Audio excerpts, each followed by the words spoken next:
પહેલી વાર મને રિઝલ્ટમાં કંઈ ના લાગ્યું. હાથની નસ દબાયેલી હતી મારી.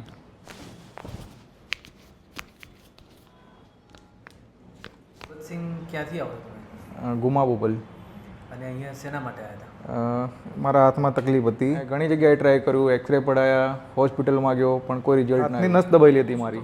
પીડા થતી, રાત્રે ઊંઘ ના આવે કે જેમ લાઇટ ચાલુ બંધ થતી હોય ને એમાં આખો હાથથી લઈને પગની નસ અંગૂઠા સુધીની. કેટલા સમયથી? 10-12 વર્ષથી. પહેલી વાર મને રિઝલ્ટમાં કંઈ ના લાગ્યું. પછી જેમ જેમ આવતો ગયો એમ વધારે ફરક પડતો ગયો. પછી મને મનથી જ થઈ ગયું કે મને અહીંયાથી જ રિઝલ્ટ મળી ગયું છે. કેમ કે તમારા જેમ મેં ઘણી બધી જગ્યાએ જઈને ટ્રાય કર્યું પણ કોઈ રિઝલ્ટ મળ્યું નહીં. પછી મેં ત્યાં જવાનું જ બંધ કરી દીધું. પણ બીજી વાર આવે ત્યારથી જ મને ખબર પડી ગઈ કે મને ફરક પડી ગયો છે. ધીમે ધીમે દુખાવો બંધ થઈ ગયો. જ્યાં જ્યાં નસ દુખાતી હતી ઓટોમેટિકલી બંધ થઈ ગઈ.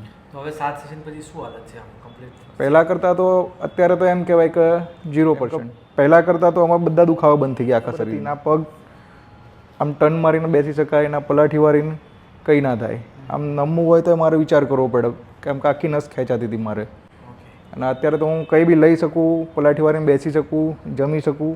નહીં તો ડાઇનિંગ ઉપર જ બેસવું પડે મારે, એ હાલત હતી. અત્યારે તો પલાઠી વારી નીચે બેસીને આખો નમીને ઝૂકીને જ જમી લખું. એટલે પહેલાં કરતાં બહુ રિઝલ્ટ સારું મળ્યું છે મને. ઓકે, આઈ થિંક આ હવે છેલ્લું સેશન આપણું. હા, છેલ્લું.